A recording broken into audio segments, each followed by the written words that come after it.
Então, a gente vai ver uma primeira ordem de percepção, compreensão e reflexão, e aí depois há uma alteração de percepção, compreensão e reflexão.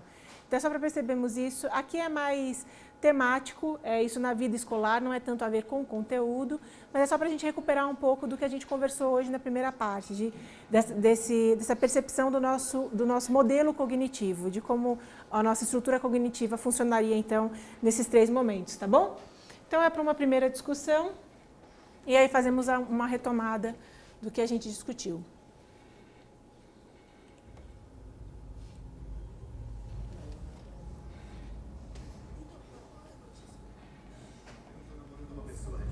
Como assim tá namorando uma pessoa? O nome dela é Diane e ela...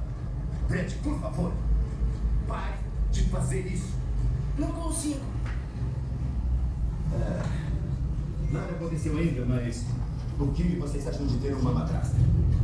Não mesmo. A gente já tem uma mãe. Bem, agora vocês vão ter 2. Eu falei com sua mãe sobre isso e ela tocou. Ela disse... Eu disse, pare, pare.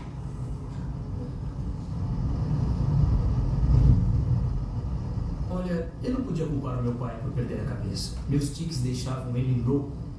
Porque, como meus professores... O que é interessante nesse filme, então, que se chama O Primeiro Aluno da Classe? Por que esses trechos? Por que a gente separou isso? Alguns aspectos são bem interessantes para recuperarem o que a gente estava conversando hoje de manhã, de como funciona na proposta do modelo de cognição de Ausubel. Então, primeira coisa, todo mundo tinha uma compreensão daquele aluno baseado na percepção do que estavam vendo. Qual é a primeira percepção? O barulho. É a percepção mais evidente, assim. Aí começa. Essa é uma pessoa barulhenta. Aí você vai estabelecer a compreensão disso. Então, qual que é a compreensão que a gente vê em geral? É alguém que está chamando a atenção. Porque no ambiente que existe silêncio, a pessoa do nada começa a fazer barulho, você repreende, ela continua fazendo barulho. Então, assim, qual que é a compreensão mais imediata? É uma criança que precisa de atenção, certo? Essa é a primeira compreensão que a escola, como o filme mostra, né, que os professores chegam. E aí, ele é repreendido e não para. Então, não é só chamar a atenção, ele também é insubordinado, isso vai virando a compreensão. Qual é a reflexão óbvia? Ele precisa de mais rigor. Então, a gente vai refletir sobre a situação do aluno, mandando ele para a diretoria para aumentar a carga de rigor dele. Então, veja, é uma percepção que dispara uma compreensão, que dispara uma reflexão. Então, é esse exemplo. Aí, qual que é a parte, assim, o divisor de águas no filme? Quando o diretor chama ele e fala, para que serve a escola? E aí, qual que é a resposta que o próprio diretor dá? Para tirar a pessoa da ignorância, o conhecimento que tira a pessoa ensinar e tirar a pessoa da ignorância com conhecimento, não é isso? Qual que é a premissa que o professor está conversando? Ele está falando assim, que existe um lugar que pode te ensinar a perceber as coisas de um jeito melhor, mais acurado, e que isso faz com que você chegue numa reflexão melhor. É isso que ele está dizendo, se a gente usar as palavras de Ausubel para analisar isso. E, de fato, ele propõe isso. Então, ele propõe que o menino vá para o concerto, vê como ele segue exatamente os passos do que Ausubel propõe. E aí, ele pergunta, o que vocês estão todos percebendo? Que tem alguém fazendo barulho? Aí é unânime, está todo mundo percebendo que tem alguém fazendo barulho. Então, agora eu vou chamar a pessoa que está fazendo barulho e vou perguntar para ela qual é a compreensão dela do barulho que ela faz. E aí ele fala, a compreensão que eu tenho é, eu sou uma pessoa doente que sofre de uma síndrome chamada síndrome de Tourette. E por que você não para? Como é que você reflete sobre essa situação? Porque eu não consigo, isso não tem cura. E como é que a gente pode te ajudar? Bom, na minha reflexão, vocês podem me ajudar não me pressionando, porque isso piora. E aí, isso de alguma forma muda a percepção, a compreensão e a reflexão de toda a comunidade. Então, além desse vídeo deixar bem ilustrado esse movimento de percepção, compreensão, reflexão, e de como realmente é possível a gente trabalhar com esses âmbitos, o que também é interessante nesse vídeo, e aí retomando como a gente realmente começou pela manhã, é que, de fato, tanto os materialistas como os não materialistas, eles têm uma percepção de um mesmo mundo. Então, assim, é barulho. É barulho para quem não sabe que ele tem síndrome de Tourette, é barulho para quem sabe que ele tem síndrome de Tourette. Então, assim, uma pessoa que olha o mundo com a perspectiva cristã, que olha o mundo com a perspectiva não cristã, chega à conclusão de que 2 mais 2 é igual a 4, entendeu? Não é isso que muda, não é essa percepção. é realmente a compreensão e a reflexão do tamanho disso. Então, ao mesmo tempo, de novo, recuperando aquilo que a gente começou falando hoje de manhã, esse desafio de trabalhar com essa estrutura cognitiva de percepção, compreensão e reflexão, ao mesmo tempo guiando ela, direcionando para o que é a percepção mais acurada, que gera uma compreensão mais profunda e uma reflexão mais benigna, falando assim em termos de que promove o bem para aquela estrutura que foi pensada para aquilo, né? Então é isso, ele não estava... Compreender que ele não tinha uma estrutura que permitisse ele deixar de fazer barulho foi benigno, porque ele não estava fazendo aquilo porque ele queria, porque a estrutura que ele tinha não permitia que ele parasse de fazer barulho, certo? Então, esse vídeo é um pouco da metáfora, certo? De tudo que nós conversamos até aqui nessas duas instâncias. E aí, só para recuperar um pouco mais do que dissemos, então, falamos sobre a aprendizagem significativa, de como Ausubel ele estava insatisfeito com o processo, com os atendimentos que ele dava, da dificuldade de aprendizagem que ele viu como psicólogo. E aí ele acredita, então, que é possível uma teoria da educação, pensarmos uma metodologia de entendimento da cognição que nos faça trabalhar mais pareados com como a nossa cognição funcionaria. Para ele, essa estrutura cognitiva depende absurdamente de um processo relacional, pessoal, portanto, e a escola pensada a partir desse modelo, ela tem esse desafio de estimular a capacidade de compreensão e atribuição de significados, dessa percepção dessa carga significativa, né? Como você bem lembrou naquele momento. Então, para ele, o foco, tudo é relação. Relação de quem ensina com quem aprende, de quem ensina com a compreensão de quem aprende, do ensino com a aprendizagem, do conteúdo a ser ensinado, com a estrutura cognitiva do aprendiz. Está tudo relacionado na visão dele. Então, existe essa estrutura cognitiva que ela é apta para pegar um conhecimento prévio, que é um subsunsor, certo? E, em cima dele, trazer um novo conhecimento que é potencialmente significativo. Ele separa isso na aprendizagem mecânica, no livro ele detalha que é a aprendizagem mecânica, conceitual ou representacional e significativa, mas a escola trabalha sobretudo com essa diferença da simplesmente mecânica para significativa. Aqui tem uma coisa que a gente não comentou pela manhã que é bem interessante. Lembra quando a gente fez aquele exercício de perceber que tudo que está à nossa volta a gente sabe, só que aí desde que a gente não precise realmente saber, né? Até hoje os neurocientistas têm dito que o nosso cérebro ele trabalha majoritariamente com a percepção, que é a aprendizagem mecânica. Então, por isso que, em geral, é muito tentador a escola ficar neste lugar, porque é aquilo que o nosso cérebro mais utiliza. E aí é o que se chama do famoso decoreba, né? Se a gente fica neste lugar, então é isso, ele decora, é a inteligência mais utilitária da gente. Que é isso, você grava aquilo que você precisa para aquele momento e passou o momento, você esquece. Então, se a escola ficar só neste lugar, aí é a cultura do decoreba, que eles chamam, né? É a crítica do decoreba. Mas isso é bem sutil, porque fazer uma crítica ao decoreba não é fazer uma crítica à aprendizagem mecânica. Ela é importante. Pelo modelo de Ausubel, ela é importante. Não é da primeira vez que você compreende tudo. Na primeira vez, você vai ter só a percepção. Quando a gente fala lá para a criancinha que o ser na boca dela se chama bactéria, esse nome, ela tem até uma dificuldade, né? Ela vai falar a bactéria, ele não consegue falar, ele tem dificuldade. Então, é óbvio que naquele momento a gente não vai cobrar dela qual é o nome do ser invisível que vive na sua boca. A gente não vai cobrar isso, vai cobrar dela a importância de escovar os dentes, certo? Mas é importante ali ela já ter um contato com o nome, porque o Fundamental 1 já vai intensificar esse contato com o nome. O Fundamental 2, ainda mais. O ensino médio, ainda mais. Então, isso que a gente vai colocando no início vai se tornando conhecimento prévio, vai se tornando subsunsor. Então, essa que é a importância da aprendizagem mecânica numa primeira instância. Agora, o desafio é, como esse aqui é o que o nosso cérebro mais facilmente articula, não ficarmos só aí. Porque se a gente quiser ficar só aí, é possível, só que aí é isso, aí é a cultura do decoreba mesmo. Então, ok, ele tem uma percepção, ele decora, ele faz a prova, é ok. A gente vai fazer então a escola para ele ter percepção. Não, acho que o desafio que Ausubel coloca é, façamos uma escola para ele ter reflexão. Agora, se ele tiver só condições naquele momento de ter a percepção, ok, mas a gente sempre fez para ele a etapa inteira, né? Que é o exemplo lá daquele exercício que o professor passou de exclusão social. Ele ofereceu para os alunos a etapa inteira. Cada aluno ficou naquilo que tinha condições no momento de ficar. Certo?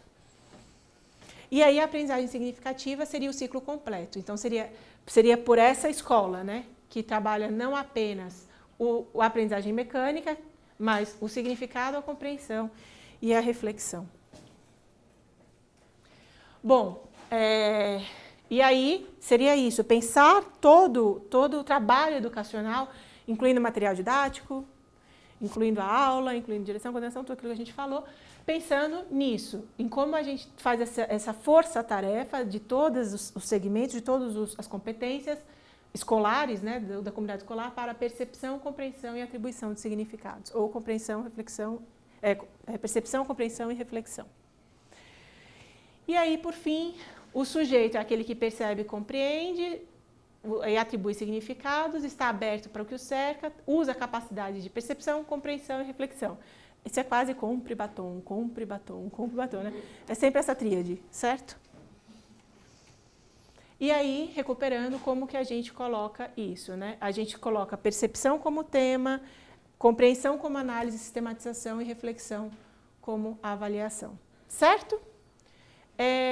Esse e-mail, isso aqui foi uma breve recuperação do que a gente falou na parte da manhã.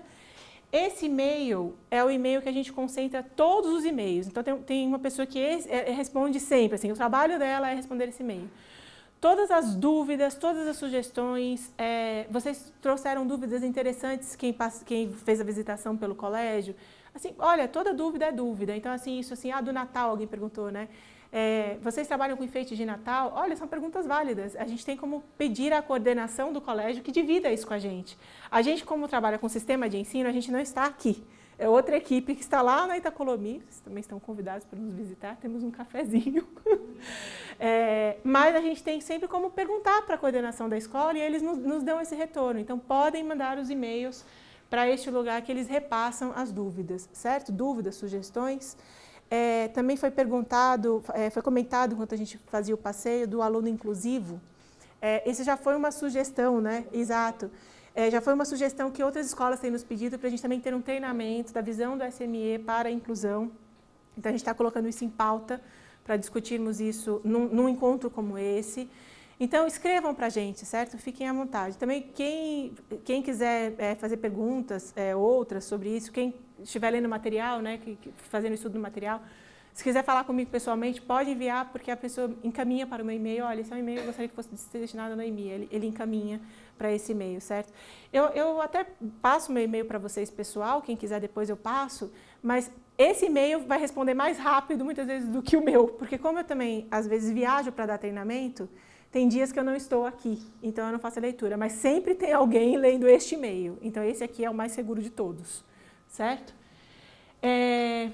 Dúvidas e traumas? Não? Podemos, então, começar a oficina?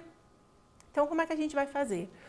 Eu acho que seria interessante todo mundo pensar aqui. Mesmo que a gente depois veja quem quer apresentar, mas eu acho que seria importante que vocês pensassem pessoalmente um planejamento de aula de vocês, só para aproveitarmos o tempo juntos. E aí, pensando nessas categorias que discutimos hoje. Então, por Ausubel, a gente tem um momento de percepção, certo? Muito pequena a letra? Muito pequena, né? Dá para ler? Dá para ler. Percepção, a gente tem um momento de compreensão, certo? E temos um momento de reflexão. Isso aqui é terminologia de Ausubel. Certo? Como que no sistema Mackenzie de ensino a gente se organizou para fazer isso em forma de livro? A gente sempre começa os livros trabalhando com um tema que vem da onde? Que recupera o senso comum, assim, a ideia que ele tem, a experiência que ele tem, todos nós temos, o senso comum, certo? Depois, a compreensão, a gente trabalha com análise, pede para que eles analisem. O que é analisar? É ver em menores partes. Então, que eles tenham uma percepção mais atenta para essa ideia que eles comumente têm, que é o conhecimento prévio deles. E depois, e digam isso, coloquem isso nas palavras dele. E depois, a gente vai sistematizar essa compreensão deles. O que é a sistematização? Na análise, eles vão colocar nas palavras deles.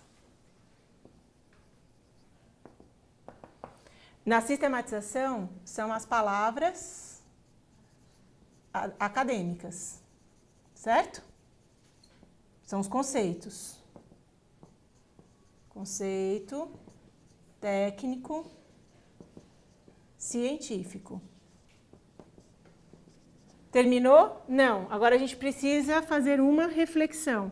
O que é essa reflexão? É ver como é que, com base na compreensão dele, se altera o primeiro senso que ele tinha daquilo que ele percebeu. Então, a gente chama isso aqui de avaliação. Por que a gente chama isso aqui de avaliação? O que significa avaliar? É dar valor, não é? Avaliar não é dar valor? Então, qual é o novo valor que tem isso que você primeiro percebeu, depois que você compreendeu isso melhor? Certo? Então, por isso que a gente chama de avaliação. Qual é o exercício que a gente pede para ele, para perguntar qual foi a mudança de valor que teve aquilo que ele primeiro percebeu, aquilo que ele primeiro achou que sabia, e agora que ele compreendeu, ele já acha que sabe de outro jeito. Que valor teve isso?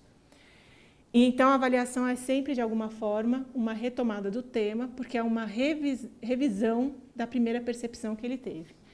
Então, isso aqui é cíclico, certo? Tema, análise, sistematização, avaliação. Então, qual vai ser o desafio de vocês? Que vocês pensem. Para um determinado conteúdo técnico-científico que eu preciso ensinar para esse meu aluno, como é que eu começo a aula fazendo ele ter uma percepção disso no senso comum, certo? Como é que começaria essa aula? É com uma pergunta? É com um debate? Eu pediria para ele assistir um filme? Como? Certo? Como é que você faria isso aproveitando esta mídia, que é a mídia da pessoalidade? Eu pediria para ele fazer uma pesquisa e aí em sala a gente ia discutir o que ele viu. Como aquele colega que a gente viu, né? Pediu para que eles fossem nos sites do governo e vissem quantos moradores de rua estão naquele bairro, em abrigos e tudo mais. Ele começou com uma pesquisa. Então, como que a gente vai fazer isso?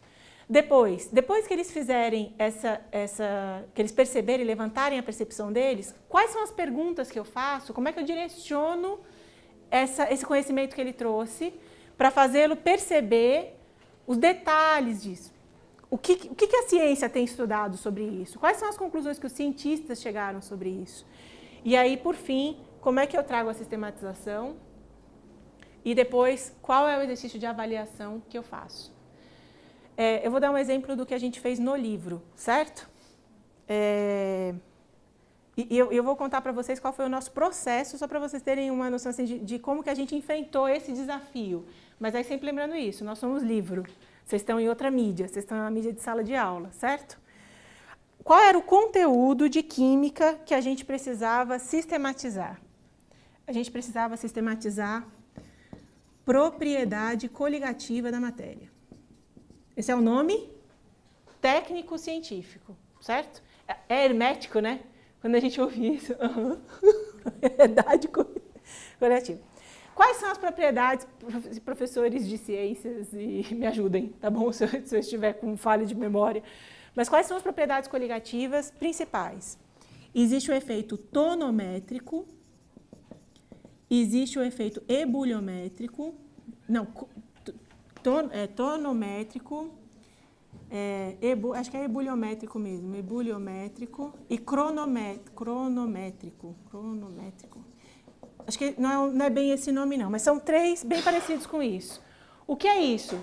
Ponto de fusão, ponto de ebulição e pressão de vapor. A quantidade de vapor que sai de uma coisa quando ela está em ebulição. Então, é tonométrico, ebuliométrico e esse cronométrico, esse terceiro nome eu não me lembro direito, mas é alguma coisa parecida com isso. Ok, esse é o conteúdo científico que eles precisam aprender. Gente, quem é na rua, se você parar alguém na rua e falar para eles, e aí, diz aí para mim, o que você acha sobre o efeito ebuliométrico? Certo? É difícil ter percepção disso. Porque o que é isso, né? Você vai falar para a pessoa, saúde, né? Mas sabe, aí a gente falou assim, nossa, como é que a gente vai pedir um senso comum disso? Como assim a pessoa tem percepção disso? Quem é que tem percepção disso na realidade? Como é que alguém vê isso na realidade? Aí sabe o que a gente fez? O caminho que a gente encontrou? A gente foi fazer uma pesquisa de quem inventou esse nome deve ter visto alguma coisa na realidade para inventar o nome. Assim esperamos, não é? Aí a gente descobriu que foi mesmo. Foi um cientista que ele estava trabalhando com várias soluções, que é uma matéria de solução, e aí no laboratório ele tinha o mesmo solvente, que é líquido, com o soluto que estava dissolvido lá dentro. E aí ele estava com diferentes quantidades de soluto. Então, por exemplo, água e sal, certo? Ele tinha um vidro que tinha 100 ml de água e 1 colher de chá de sal. Aí ele tinha outro vidro que tinha 100 ml de água e metade dele de sal. E ele tinha um outro que era basicamente sal, tudo de sal, com 100 ml de água, mas a água nem tinha como... o sal estava só molhado. E aí o que aconteceu? Ele era uma região fria em que ele morava e ele foi para casa e esqueceu de trancar o laboratório. E aí, quando ele chegou no outro dia, estava tudo congelado, menos o que tinha muito soluto e pouca água. Esse não congelou. Então, vejam, isso já é mais fácil de perceber, porque é uma história. A gente já consegue localizar, a gente já consegue ver alguém, já fica mais fácil da gente entender. Só que isso acontece na realidade. Aí, agora eu consigo pegar um exemplo da realidade. Vocês sabiam, agora já começou o tema, vocês sabiam que se vocês forem para a Rússia, tem um lugar na Rússia que você consegue ver o lago da Sibéria e o mar da Sibéria. E o lago, em geral, fica congelado. E o mar, não. Agora, são condições de temperatura muito semelhantes. E a água dos dois é levemente, não é pura. Os dois têm sais minerais na água dissolvidos. Então, por que é que um corpo de água congela e o outro não congela? Isso, até uma pessoa na rua, né, já senta com a gente nessa mesa. Isso, tá vendo? Agora mudou. Agora eu vim para cá, ó. Por que será, gente, que uma... Entendeu? Eu poderia começar uma aula assim, trazendo a foto do mar, trazendo a foto, que foi como a gente começou o livro. Por que será que um congela e o outro não congela? Então, os cientistas descobriram... Aí eles vão fazer as hipóteses. Eu acho que é porque o mar é enorme, né, professora? O lago é menor, certo? Aí eles vão começar a colocar as palavras deles. Não congela mesmo, não? Tem certeza? Porque a água é doce. A água do lago é doce, ou do mar é salgado. Então, mas peraí, mas o que significa doce? Que ela é mais pura do que a do mar? O que é doce? O que é salgado? Ou as duas têm alguma coisa lá dentro misturada? Não, as duas têm alguma coisa misturada, certo? Ele já consegue fazer a análise. Isso é conversa, tá vendo? Então, gente, é verdade, os dois têm coisas misturadas. Só que o que a gente descobriu, o que os cientistas descobriram? Eles descobriram que tudo, absolutamente tudo, todos os materiais que existem na Terra, eles têm um ponto de fusão, ou seja, eles estão sólidos e derretem a uma determinada temperatura. E eles têm um ponto de ebulição, ou seja, eles estão líquidos e evaporam a uma determinada temperatura. E isso nunca muda. Só que, se você misturar uma substância com outra substância, não é nem a fusão e ebulição, a temperatura dessa substância, nem dessa substância, é uma nova. Então, quando as coisas estão misturadas, elas têm pontos de fusão e de ebulição diferentes. E a gente chama isso de efeito ebuliométrico e tonométrico. E cronométrico, que eu não sei se esse é o nome. Porque elas estão juntas, então elas mudam o tempo de ebulição e de fusão. E por que isso é importante? A pergunta de $1 milhão. E por que eu preciso saber disso, professor? Não tem nada a ver com o mar da Rússia, nem com o lago da Rússia. Eles que estão lá que se entendam.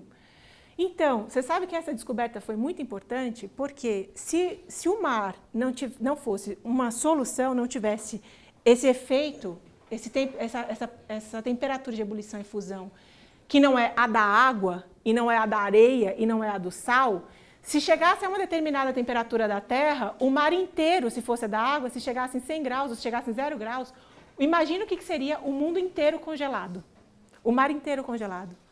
Ou imagina o que seria o mar inteiro evaporado. Qual seria a consequência disso?